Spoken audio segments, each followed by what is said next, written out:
Grêmio 1, Bahia 0. Vou comentar sobre esse triunfo aqui nesse vídeo. Eu falei triunfo aí no início do vídeo porque o torcedor do Bahia não gosta que fale vitória, né?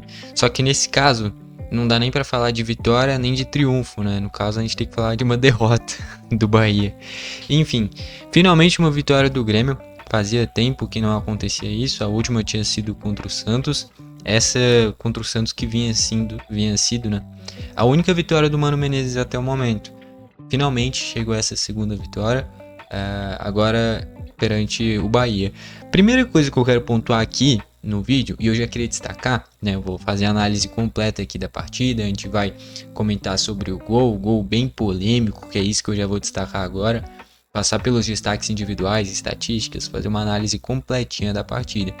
Então, antes de qualquer coisa, já se inscreve no canal, se inscreve e ativa o sininho para o YouTube sempre te mandar os vídeos novos.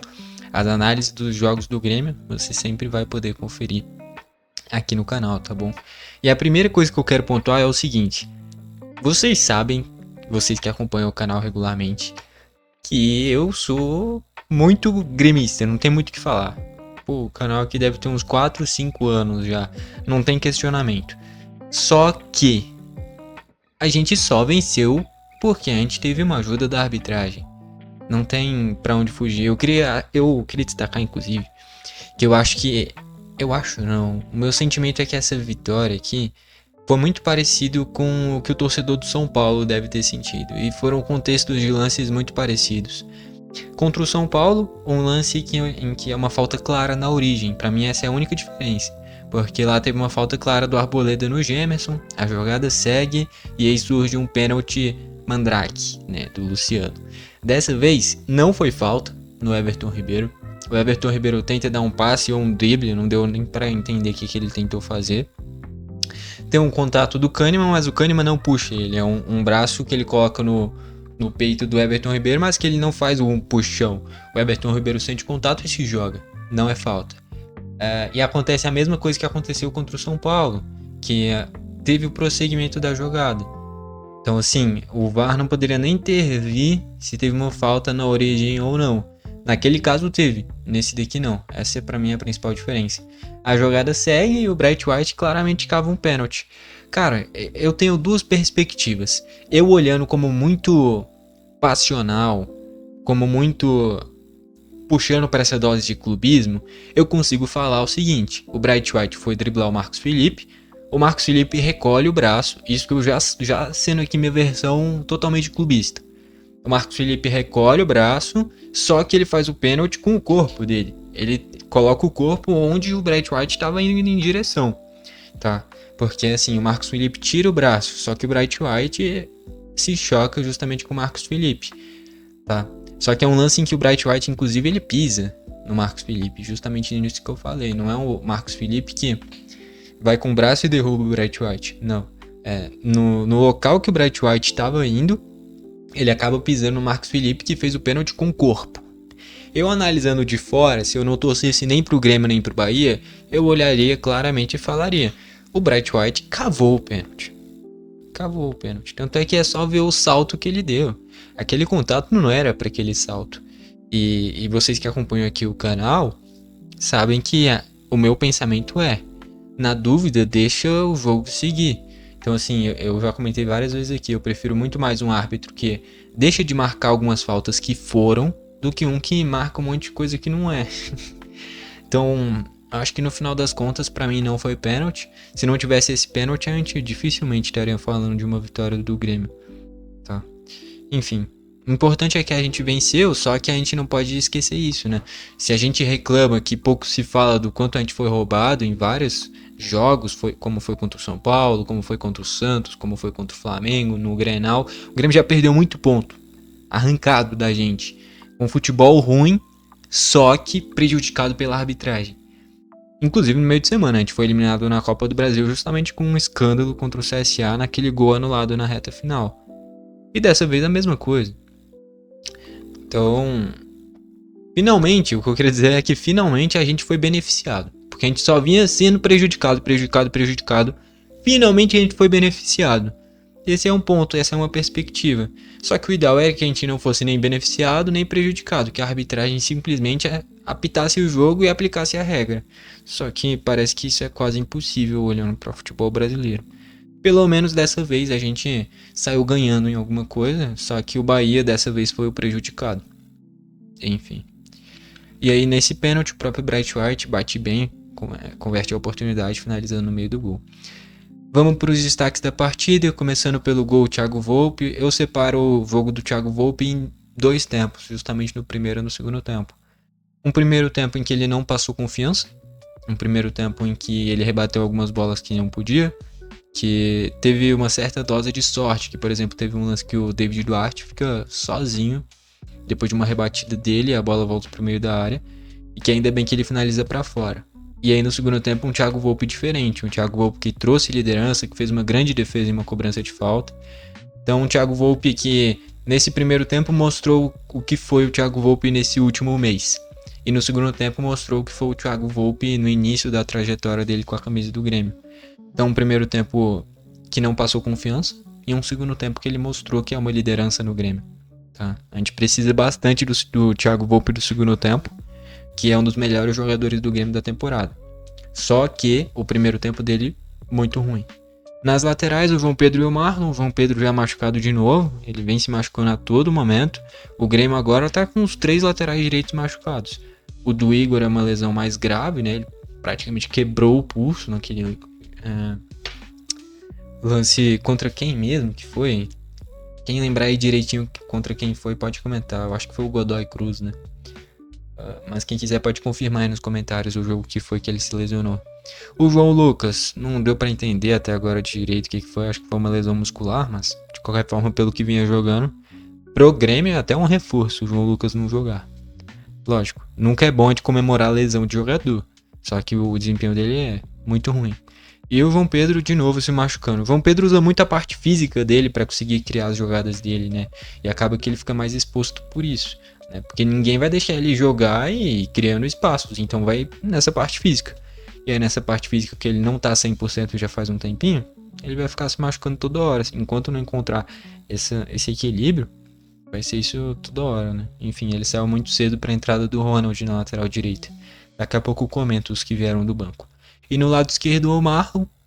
Achei que o Marlon fez um bom jogo. Não atacou tanto, né? A diferença nesse lado esquerdo, né? É que era o Amuso muitas vezes indo pro X1 e o Marlon sem ultrapassar tanto. Até porque quando ele ultrapassava, normalmente o Amuso cortava pro meio e finalizava, que é a jogada típica dele. Então o Marlon do meio pra frente criou pouco dessa vez. E defensivamente eu achei que ele foi bem. O Gilberto é um excelente lateral direito e criou pouco. O Everton Ribeiro criou jogadas, mas vindo pro meio, com bons passes. Naquele lado direito de ataque do Bahia, nada foi criado. Tanto é que depois que entra o Kaique, também essa marcação, com a ajuda do Kahneman também, conseguiram ir bem. Defensivamente o Marlon foi bem.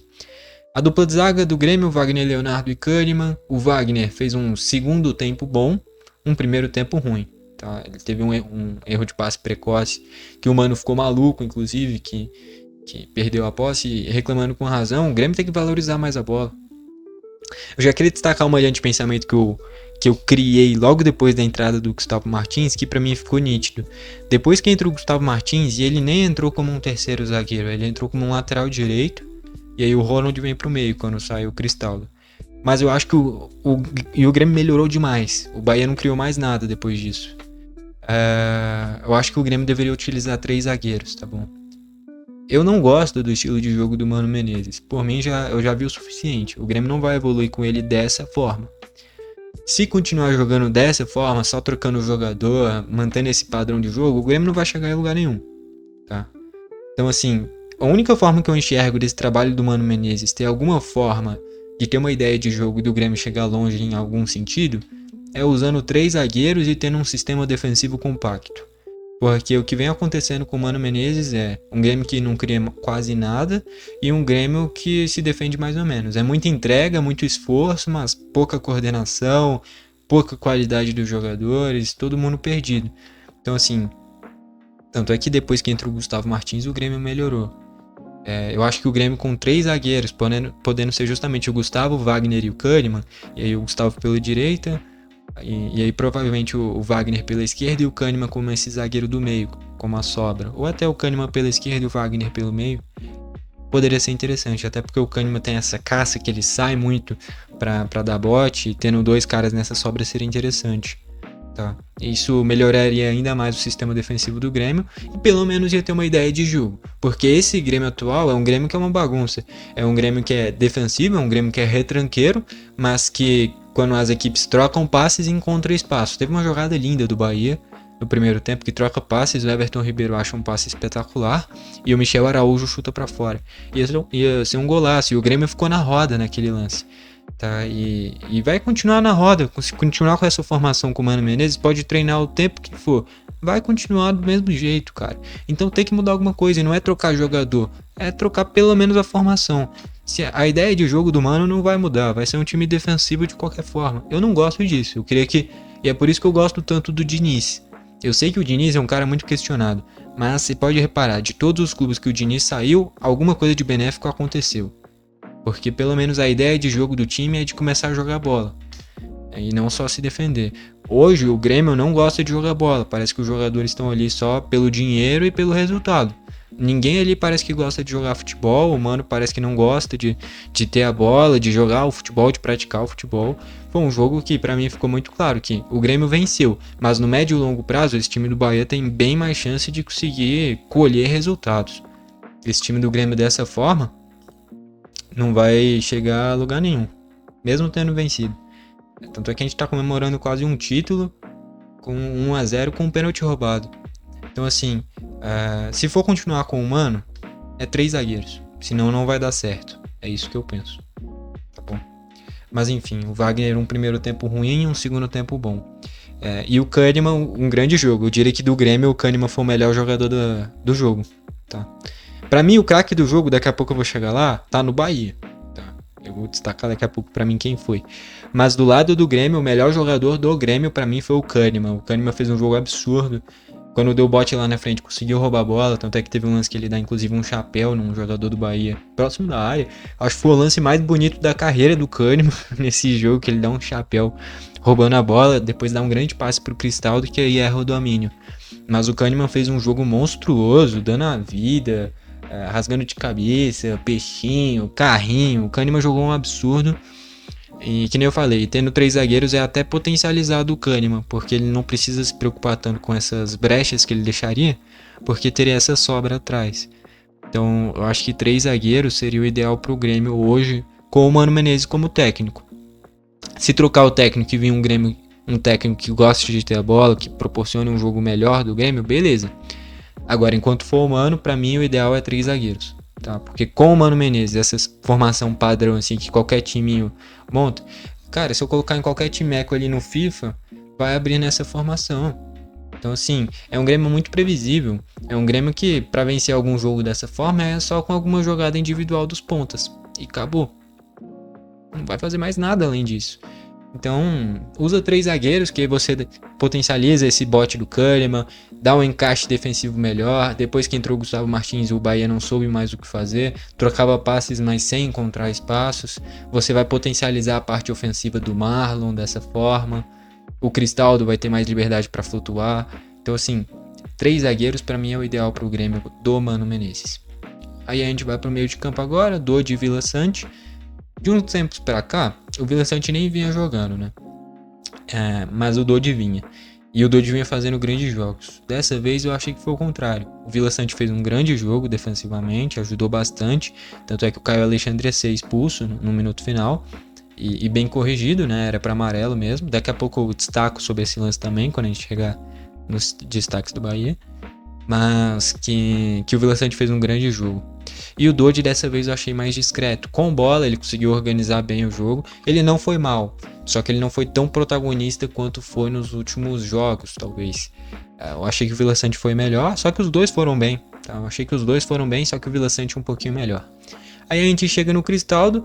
Cara, o Cristaldo, momentos apagados, momentos ruins, momentos bons. Tá? O Cristaldo fez boas jogadas interessantes, demonstrou muito esforço, garras, aparecendo para jogo, e o pênalti só surge depois de uma baita jogada individual dele. Se a gente tá falando de uma vitória do Grêmio, é por conta de um pênalti cavado, tá? Um pênalti inventado, mas que esse pênalti só surgiu porque o Cristaldo pega a bola no meio de campo, prende a bola, dribla 2 marcadores e dá um grande passe pro Bright White. É isso que a gente espera do Cristaldo. Ele pode ficar sumido, mas se ele conseguir encontrar um grande passe desses por jogo, tá ótimo. A questão é que ele não vinha encontrando nenhum por jogo. Então, se o Cristaldo manter esse padrão de jogo, não foi um jogo maravilhoso, mas ele fez uma vez o que a gente espera dele. Foi o suficiente para encontrar o pênalti e o Grêmio venceu o jogo. Tá? Então, esse passe diferente tem que vir do pé dele e do Monsalve. O Monsalve machucou e não vinha conseguindo fazer isso também. Muito mais individualista do que jogando pelo coletivo o Monsalve. O Cristaldo estava bem mais apagado, mas jogando pelo coletivo nesses últimos tempos. Dessa vez premiado com um belo passe. Não é uma assistência porque terminou em pênalti, né? Não em gol direto, né? Mas Cristaldo perfeito. Fez uma vez o que a gente espera dele e essa bola foi o suficiente pra gente vencer. Pelas pontas, o Christian Oliveira e o Amuso. O Christian vem jogando um absurdo, ele tem erros técnicos, tem limitações técnicas, só que ele não para de correr. Ele se esforça, ele ajuda na defesa, ele chega na linha de fundo, ele cruza, ele finaliza, ele passa, ele faz tudo, cara. Ele faz tudo. Então o Christian Oliveira é o sinônimo de esforço. O que a gente esperaria do Pavon é o que o Christian Oliveira entrega. Então se o Pavon melhorar, ele pode ser um bom reserva à altura do Christian Oliveira fazendo essa meia pela direita. Só que o Pavon ainda não reencontrou o futebol que ele já apresentou em algum momento na carreira. E o Christian Oliveira vem mostrando isso. Saiu estressado, deu pra ver, não sei se vocês perceberam isso daí também, mas deu pra ver que ele saiu estressado, tacando os negócios no chão. Quando foi dar o Gatorade pra ele, também não quero não. Enfim, o Christian Oliveira saiu estressado porque ele vê que, né, o Grêmio tem um futebol feio. O futebol do Grêmio é ruim. O Grêmio tem uma postura de time pequeno. E que nem eu falei, é um Grêmio perdido. Se for jogar defensivamente, joga com 3 zagueiros e compacto, pelo menos. Mas é um Grêmio defensivo, perdido e com espaços. Melhorou em relação ao que era o Quinteiros, mas é porque a postura do Quinteiros era um jogo ofensivo e não tinha coordenação defensiva. Então a fase ruim dos atacantes não produzia gols e defensivamente tinha muitos espaços. Dessa vez é um time retranqueiro, então mesmo mal posicionado, geralmente vai ter alguém para fazer a cobertura. Então é um Grêmio que defensivamente melhorou, mas melhorou porque deixou de jogar bola. Então o Grêmio, eu diria que até piorou em relação ao que era o Quinteiros. A questão é que agora a gente tem jogos com menos gols, no geral, tanto gols marcados, tanto gols sofridos. Os jogos do Grêmio em si estão piores com o Mano Menezes. E que nem eu falei, for para ser defensivo, for para ser retranqueiro, 3 zagueiros, volantes com muita intensidade e uma marcação bem encaixadinha e, dependendo, subir nesse bloco de marcação, como o Grêmio fez em alguns momentos no segundo tempo e roubou a bola nisso. Então, pelo menos tem que estar encaixado e a formação tem que estar alinhada com a ideia de jogo. Se for para ser retranqueiro, que seja com 3 zagueiros, tá? É só ver a final da Champions, Inter de Milão e PSG. Os dois jogam com 3 zagueiros e nenhuma das duas equipes é defensiva. Depois do Barcelona, o melhor futebol do mundo é do PSG e o PSG joga com 3 zagueiros, né? Entre aspas, né? Porque é o Marquinhos, é o Pátio, às vezes o Nuno Mendes volta para manhã de zagueiro. Às vezes o Peraldo joga também, mas quase sempre uma linha de 3 defensores. E a Inter de Milão também, literalmente com 3 zagueiros. O Bissek, o De Vrij, o Bastoni, enfim. Então, as duas equipes que estão na final da Champions jogam com 3 zagueiros. O Palmeiras, que ganhou tanta coisa, 3 zagueiros, quase sempre também. Então não é feio 3 zagueiros. Tá, o feio é você não querer jogar bola. Os caras recebem dinheiro pra caramba, representam uma grande equipe. E eu não vou nem falar que é a culpa dos jogadores, é porque a ideia de jogo do Grêmio é de time pequeno, que nem eu falei com o Mano Menezes. Pelo menos coloca 3 zagueiros, seja compacto e consiga implementar a sua ideia de jogo. Agora isso daqui é mais do mesmo. Podia colocar qualquer técnico e ia colocar essa formação e ia jogar o que o Grêmio joga. Então dá pra fazer mais do que isso. Enfim. Mais à frente o Bright White fez o gol, cavou o pênalti, só que não fez um grande jogo tecnicamente, errou finalização, não apareceu para jogo, tanto é que depois que o Arezzo entra, ele consegue criar mais espaços, o Grêmio consegue encontrar mais espaços. Tudo bem, já não Bahia num desespero na reta final, mas o Arezzo conseguiu se movimentar melhor que o Bright White. Só que o Bright White conseguiu, na base do esforço e da malandragem, cavar o pênalti e fazer o gol da vitória. Então, muito méritos para ele. Entrou o Pavon. Cara, o Pavon eu vejo potencial, tá? Que nem eu falei nesses 3 zagueiros que o Grêmio eu gostaria que fizesse. Eu acho que o Pavon seria um bom ala direita, porque é um cara que é muito esforçado, é um cara que tecnicamente não é brilhante, mas poderia fazer esse corredor pela direita. Eu acho que ali você ainda poderia recuperar um jogador. Mas enfim, seria interessante fazer testes. Eu acho que 3 zagueiros com o Pavon como ala direita poderia render. Entrou o Aravena, importante para contra-ataque, mas com erros de tomada de decisão. O Arezzo entrou bem lá na frente, se esforçando, marcando pressão, atacando o espaço. O Arezzo entrou bem. O Ronald fez um grande jogo, entrou ainda no primeiro tempo. Na lateral direita ele foi bem, quando ele veio para o meio de campo melhorou ainda mais. Conseguiu encontrar algumas bolas longas importantes. Tá? Nessa lateral direita ele não tem a velocidade necessária, né? Tanto é que teve muita dificuldade com o Eric Pulga. Assim como quase qualquer lateral direito, zagueiro, volante que fizesse a posição teria. O Eric Pulga vive um momento espetacular. E o Gustavo Martins depois foi quem entrou para fazer essa lateral direita e entrou muito bem. Anulou o Eric Pulga depois que ele entrou. Tanto é que depois coloca um lateral, né? Coloca o Iago para cair por lá também. E o Pulga vem mais pro meio, porque ele estava sendo anulado pelo Martins. Enfim, o Martins entrou muito bem. Tá bom? A conclusão que eu cheguei em relação ao Grêmio, a formação é essa. Testa 3 zagueiros, tá bom? Wagner Leonardo, Kahneman, Gustavo Martins. Usa o Marlon como ala esquerda. Pode puxar o Christian Oliveira para uma ala direita ou até mesmo o Pavon. Acho que assim você ainda pode recuperar o Pavon. Porque você tira a responsabilidade ofensiva dele e usa o ponto forte dele, que é o esforço. Ah, mas é loucura. Cara, o Felipe Anderson voltou a jogar muito com a camisa do Palmeiras, fazendo justamente isso. Então não é loucura, é algo que você já viu que deu certo, inclusive no Palmeiras. Então, vale o teste. O que não dá é para todo jogo ser a mesma formação, só trocar jogador. O futebol vai ser o mesmo, você só vai depender da individualidade, tá? E o Bahia é o oposto, já entrando pro lado do Bahia, um Bahia que troca passes, um Bahia com futebol interessante. E para mim, já adiantando, o craque do jogo para mim foi o Caio Alexandre. Cara, um jogo brilhante dele, taxa de acerto de passes espetacular. O jogo inteiro girou em torno dos pés do Caio Alexandre. Tá? Fez um grande jogo. Para mim, o craque do jogo. Por pouco não é expulso, né? Ele fez a falta, foi expulso pelo Bruno Arleu de Araújo. Eu já queria destacar o árbitro também. Falta personalidade, tá? Cara, eu consigo enxergar perfeitamente no Bruno Arleu de Araújo um cara que parece ser super do bem, super gente boa. Só que falta personalidade. Então, por exemplo, teve um contra-ataque que o Grêmio ia ter no último lance do primeiro tempo, que ele para dando um choque de cabeça do Kahneman. E claramente ele parou, ele para e já sai tipo, choque de cabeça, sendo que o próprio Kahneman tá falando, não, aí ele não, pelo amor de Deus, foi choque de cabeça. Sendo que, tipo assim, ele só tinha que falar, apita e fala, choque de cabeça. Acabou. Não tem que justificar, cara. Ele tá ali pra aplicar a regra, não é pra agradar ninguém, não. Então, assim, eu acho que falta personalidade pro Bruno Arleu de Araújo. Parece que ele tem a melhor das intenções, só que falta personalidade. Então, por exemplo, o cartão pro Ramos Mingo não foi nem falta. Na falta que ele deu, acho que em cima do Cristaldo. Que o Cristaldo cava falta também é uma barbaridade. Assim como o cartão pro Pavon foi igualzinho do Ramos Mingo. Na bola, só na bola. E ele deu a falta também. Ah, foi muito forte. Beleza, mas foi na bola. Se foi na bola, nem falta foi. Então, acho que às vezes falta deixar o jogo seguir, picotando muito o jogo. Essa expulsão do Caio Alexandre, eu não vou nem falar muito, porque é uma expulsão que ele claramente puxa e de fato dá um impacto que, tipo, quando eu vi o lance, eu na hora falei, vermelho, último homem. Só que quando a gente vê de uma forma mais ampliada a imagem, claramente a bola tá no meio de campo ainda, o David Duarte poderia cortar caminho e chegar para fazer a cobertura. Era para amarelo mesmo. Só que dá para entender a aplicação do vermelho, ainda bem que tem o VAR para corrigir. De erros cruciais na partida foi o pênalti. Só que foi esse pênalti que definiu a vitória do Grêmio, né? Enfim, mas eu acho que falta de fato um pouquinho mais de personalidade.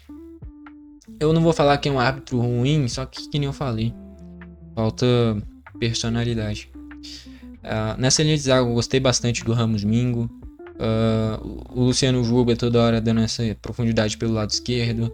É um time bem ofensivo do Bahia. De volante é só o Caio Alexandre. O Michel Araújo sendo esse segundo volante, mas muitas vezes Foi um cara até mais aberto, mais centralizado no Fluminense, no Bahia. E o Everton Ribeiro caindo da direita pro meio, a última coisa que o Everton Ribeiro é volante também. Mais à frente o Cauli, que é um baita meio campista, o Pulga, que é o cara do desequilíbrio, e o Lúcio Rodrigues, que é o centroavante móvel do time. Então só o Caio Alexandre, de cara defensivo no meio de campo. É um time que joga bola, esse time do Bahia. Se manter esse padrão, se confiar no trabalho do Rogério, é um time que pode chegar muito longe nesse médio e longo prazo. Entrou o Nestor, entrou bem, caindo por esse lado esquerdo. O William José lá na frente, é um excelente centroavante. O Arias na direita, o Iago lateral esquerdo ex-Inter, né? E o Kaique no lugar do Everton Ribeiro para ter um cara de velocidade, de desequilíbrio por esse lado direito. Deu mais trabalho pro Marlon, né? Não que o Everton Ribeiro tenha ido mal, mas ele cai muito pro meio, né? É um meia de criação pela direita. O Kaique é um ponta do drible, do desequilíbrio pela direita, né? Características bem diferentes. Estatísticas, 9 chutes do Grêmio sendo 2 a gol, 16 do Bahia sendo 3 a gol. Ó, só 3 chutes a gol, mesmo tendo quase o dobro de chutes, mesmo tendo 68% de posse de bola e a gente só com 32%. Então assim, foi um Bahia que jogou bola, um Grêmio que se defendeu e aproveitou esse pênalti cavado do Bright White. O Grêmio desse jeito não vai chegar longe. É comemorar a vitória em casa e se contentar em permanecer na Série A.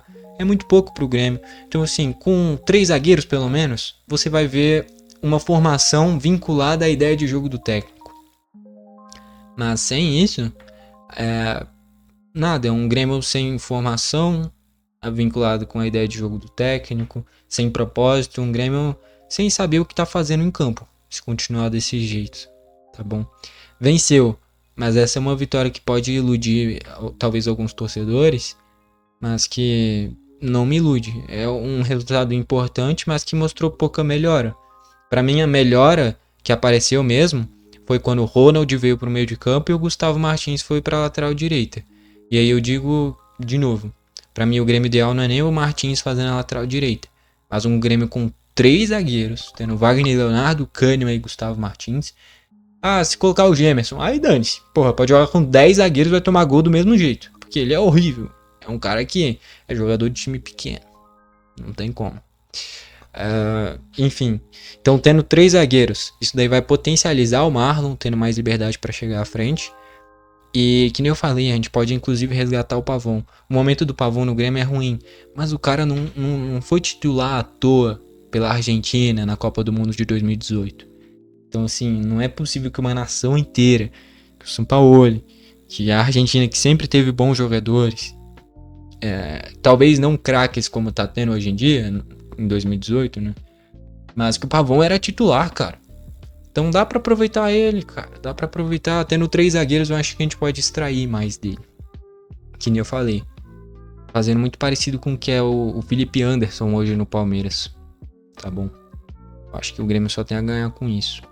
E em passes a gente vê aqui, ó, quase que o dobro do Bahia. Que nem eu falei. Foi um time que foi jogar bola, que foi o Bahia. Foi um Grêmio que foi jogar pelo resultado. Eu penso da seguinte forma. Ou você joga pelo resultado e ganha, ou você joga com uma ideia de jogo, propondo o seu jogo, e se você perder um jogo, beleza, você pelo menos tem uma ideia para no próximo jogo já saber o que você vai fazer. Se você só joga pelo resultado, você não tem futebol, você não tem resultado, você não tem nada. E esse é o Grêmio atual, porque ganhou esse jogo, mas olha o restante dos resultados. Então assim, acho que nos últimos 11 jogos só tinha vencido do Santos. Joga feio e ainda perde, entende? Se você jogasse bonito e perdesse, porra, seria ruim, mas seria menos pior, né? Enfim, que nem eu falei, se o Grêmio jogasse pelo menos com 3 zagueiros de forma compacta, encaixada, potencializando os botes do Kahneman, potencializando os alas, dando liberdade pro Cristaldo ou pro Monsalvo, independente de quem jogasse, poderia dar certo. Não custa nada tentar. Se continuar dessa forma, vai ganhar sofrido de 1 a 0 em casa, aí vai arrancar empate fora de casa. No final das contas, vai terminar o campeonato com 50 pontos. Não vai passar disso. E 50 eu tô sendo bonzinho ainda, do jeito que o Grêmio tá jogando. Então, cara, quer ser defensivo? Seja. Mas seja com uma formação alinhada a isso. E aí é 3 zagueiros. 3 zagueiros. tá bom? Precisão dos passes, ó, 89% do Bahia. Isso daí passa muito pelo Caio Alexandre. Eu não olhei, mas desses 563 passes, com certeza, pelo menos 100 foi do Caio Alexandre. Com certeza. O jogo passava pelos pés dele. Outro jogo, por exemplo, que eu vou associar aqui, ó, aquela derrota em casa pro Flamengo. Daqueles passes do Flamengo, não vou lembrar do número agora, mas pode ter certeza que pelo menos 1/3 dos passes foi entre Léo Ortiz e Léo Pereira naquele jogo. Então o que a gente consegue tirar disso? Era um Flamengo que administrava o jogo através dos seus zagueiros. Aqui foi um Bahia que administrou o jogo através do seu primeiro volante, através do seu único volante, o Caio Alexandre. Então aqui a gente vê a ideia de jogo das equipes. O Grêmio não tem padrão. O padrão do Grêmio é se defendendo mal e não saber atacar.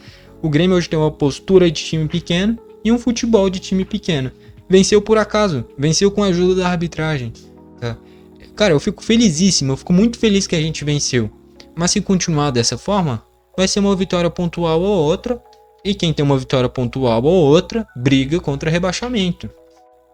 E eu comentei recentemente no canal, a gente não precisa ficar assustado com a pontuação, com a tabela. A gente tem que ficar assustado com esse futebolzinho ridículo do Grêmio. Isso sim. Porque, olha aqui, cara. O Grêmio tá com 12 pontos, tá? A gente tava com 9 dentro da zona de rebaixamento, agora tá com 12. Se vence na próxima rodada, vai pra 15. Com 15 a gente já sonha com G6. É o que eu comentei naquele jogo contra o São Paulo. Foi o último vídeo postado, né? Que eu não consegui trazer análise contra o CSA. Trazer vídeo durante a semana fica difícil pra mim. Mas final de semana eu sempre vou trazer, tá bom? Mas enfim, não é pra se criar drama em relação à pontuação. É pra se criar drama em relação ao futebol pífio, patético do Grêmio. Venceu, mas não apresentou nada de novo. E não melhora. Ah, mas já tá pedindo demissão do Mano Menezes? Cara, assim, 12 jogos, o cara ganha 2 jogos, como é que eu vou falar que eu tô gostando do trabalho dele? Não tem como, e o Grêmio não apresentou nada. A única diferença do Quinteiros pro Mano é que agora é um time retranqueiro. E aí tem menos gols na partida, você toma menos gols, faz menos gols também. Só vê o tanto de empate que agora o Grêmio tem. Então assim, o que foi criado no início de temporada já foi descartado. O que a gente se empolgou no Gauchão com várias goleadas, a gente não vai ver nunca mais com o Mano Menezes no comando. Então, é ganhar de 1-0, 2-1 e acabou. E eu tinha comentado, acho que na análise contra o São Paulo eu destaquei isso. A gente ia ter dificuldade contra o CSA porque o Grêmio não sabe atacar. Esse time do Grêmio, do Mano Menezes, é montado pra se defender, cara. Então, quando precisar atacar, não sabe como fazer isso. Tanto é que contra o CSA, a gente criou o quê? 3, 4 chances perigosas o jogo todo, sendo que jogou contra um time que ficou se defendendo o jogo todo. Entende? E é um time de Série C. O CSA é uma equipe que até pouco tempo atrás estava na Série A, é verdade. Só que é muito pouco pro Grêmio se contentar com isso. Então assim, se for para ser um time retranqueiro, que seja com 3 zagueiros, compacto, o adversário não criando quase nada e você marcando pressão e conseguindo criar oportunidades a partir disso. Uma forma de se atacar é você marcar pressão, você não precisa necessariamente ter a bola. Mas quando a bola estiver ali no Ramos Mingo, no Davi Duarte, no Caio Alexandre, no próprio Marcos Felipe saindo jogando, você tem que pressionar. Mesmo sem bola, tem como você ser perigoso. Só que a marcação-pressão do Grêmio é desorganizada. Parece que está marcando pressão simplesmente por marcar. Ah, vou correr ali porque pediram. Sendo que assim, se você consegue construir uma ideia de jogo baseada na marcação-pressão, a cada oportunidade de fechar uma opção de passe, você tem uma chance de criar uma chance perigosa. Então a bola foi no Marcos Felipe, se você já vai fechando a opção de passe do zagueiro, o goleiro não vai mais saber o que vai fazer, ele vai quebrar a bola. E aí o adversário não vai conseguir ficar rodando a bola e te colocar na roda, como foi grande parte do jogo. Então de novo, é um Grêmio sem propósito. É um Grêmio que tá jogando pelo resultado, pelo dinheiro dessa forma. E eu acho que, e quando eu falo pelo dinheiro, é simplesmente pelos 3 pontos para não ser rebaixado, para continuar dessa forma, e dessa forma não vai chegar longe. Você precisa ter um algo a mais no seu jogo, uma ideia de jogo, uma forma de enxergar o futebol. Se você só vai se adaptando a cada adversário, foi o que eu comentei no Renato no ano passado, você não vai chegar em lugar nenhum. E o Grêmio atual não vai chegar a lugar nenhum dessa forma. Pode ser retranqueiro, pode ser defensivo, mas tem que ter 3 zagueiros. Tem que a formação, os jogadores que estão jogando estarem alinhados com a ideia de jogo do técnico, no caso o Mano. Enfim, faltas 10 do Grêmio, 13 do Bahia. A única estatística que o Grêmio ficou superior foi em fazer menos faltas. E foi isso porque, justamente na fase final, tava todo mundo atrás da linha da bola, não tem por que fazer falta. E aí as do Bahia é pra matar contra-ataque. Então é muito mais uma parte tática que dá pra entender o porquê dessas faltas. Amarelos 4 para cada lado, vermelho nenhum, né? Por pouco não teve o do Caio Alexandre que foi anulado. Impedimentos 2 do Grêmio, 2 do Bahia. Escanteios 4 do Grêmio, 17 do Bahia, cara. 17 escanteios em casa cedidos pro Bahia. O Grêmio tá se tornando uma time, é sacanagem, né? Tá se tornando um time pequeno. Não em quesito camisa, porque o Grêmio é gigante.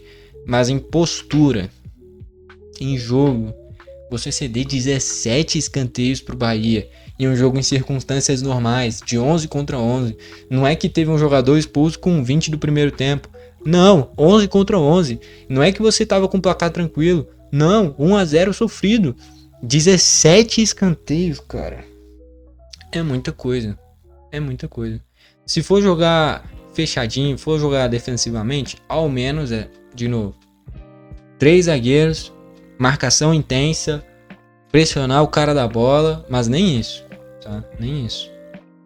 Enfim, essa vitória passou muito mais pela ajuda da arbitragem nesse pênalti encontrado e porque o Bahia desperdiçou muitas jogadas, não necessariamente chances claras, mas tomada de decisões ruins. Chegava na entrada da área, na hora de finalizar, passava. Na hora de passar, finalizava.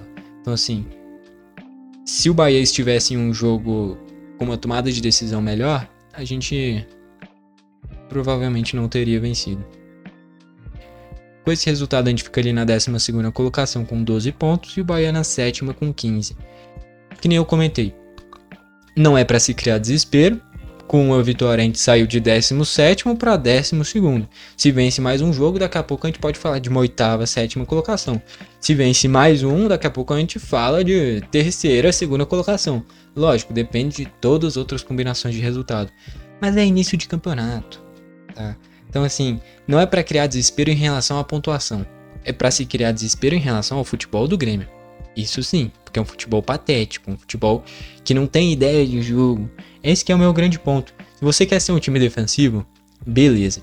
Mas você tem que ser um time encaixado e um time com uma marcação intensa. Para não deixar o adversário respirar. Passou do meio de campo, chegou um pouquinho mais próximo da área, corre de um lado para o outro, os caras não podem ter a bola com tranquilidade. E não é isso que acontece. O Caio Alexandre, que nem eu falei, para mim é o craque do jogo. Então, dá para melhorar muito. Beleza? No geral é isso daí. Vamos aí para a reta final do vídeo. Bom, deu para analisar então o jogo do Grêmio. Vitória importantíssima. Um resultado importantíssimo. Se a gente perdesse, era jogo para aumentar ainda mais a crise. O Grêmio ia ficar afundado na zona de rebaixamento, podendo daqui a pouco ter um Juventude passar da gente, um Santos encostar na gente. Então, é uma vitória importante. Mas, de novo, essas ressalvas. O futebol do Grêmio é ruim. O Grêmio, talvez dos 20 times da Série A, tem o pior futebol da Série A. É porque o Sport abandonou o Pepa, mas o futebol do Sport com o Pepa era bom. Não tinha resultados nessa Série A, mas era um futebol bem praticado. Do Grêmio, não. O Grêmio sempre, com o Mano Menezes, teve um futebol feio. Produz pouco, se defende melhor porque tem um monte de gente na parte defensiva. E aí, mesmo marcando mal, sempre tem alguém por perto. Então você toma menos gols dessa forma. Mas, cara, eu não vejo futuro nesse Grêmio com o Mano Menezes. Se for manter nessa formação, pelo menos não. E que nem eu falei, se utilizar 3 zagueiros, uma marcação intensa, um time encaixado, isso daí vai potencializar os alas, vai potencializar o meio de criação.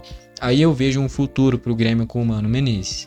Agora, esse Grêmio com uma formação genérica, que qualquer técnico, não precisa nem ser técnico, qualquer um pode montar essa escalação, colocar 2 pontos de velocidade, encher com um meio de campo com 2 volantes, um meio de criação, um centroavante, cansou, só troca, coloca mais um zagueiro. Cara, qualquer um faz isso. Para você ser técnico do Grêmio, você tem que fazer alguma coisa diferente. E que nem eu falei, eu acho que associado à ideia de jogo do Mano, e um jogo mais defensivo, muito mais focado em não tomar gols do que fazer, é 3 zagueiros.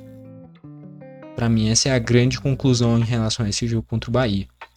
E no jogo já ficou mostrado quais que são esses zagueiros. Gustavo Martins, Kahneman e Wagner Leonardo. Acho que um Grêmio promissor com o Mano Menezes parte a partir é sacanagem, mas vem a partir disso. Tá bom, pelo menos é isso que eu penso. Enfim, feliz, pelo menos a gente venceu. Jogando bem, jogando mal, 3 pontos na conta. Gostou do vídeo, deixa o like, não gostou, deixa o dislike, não esquece de se inscrever e ativar o sininho pro YouTube te mandar os vídeos novos. Valeu e falou!